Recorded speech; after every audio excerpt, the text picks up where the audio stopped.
আচ্ছা বাইস্তা এই জন্ম নিয়ন্ত্রণ হরে কে বইরা চাচা আমি তো এই সম্পর্কে কিছু জানি না।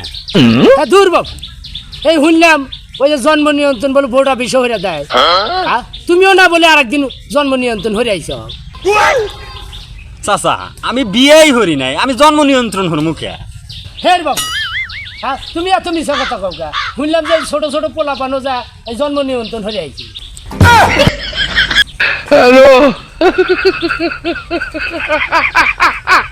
চাচা আপনি কি জন্ম নিবন্ধনের কথা কইতেছেন? হ হ বাইস্তা ওই জন্ম নিবন্ধন চাচা জন্ম নিবন্ধন করবেন তো ভোট অফিসে যান গা, ওখান থেকে আপনাকে জন্ম নিবন্ধন করে দিব, কোনো ঝামেলা নাই বুঝছেন। ঠিক আছে বাইস্তা ঠিক আছে জন্ম নিয়ন্ত্রণ না এটা এটা হবো জন্ম নিবন্ধন তাই না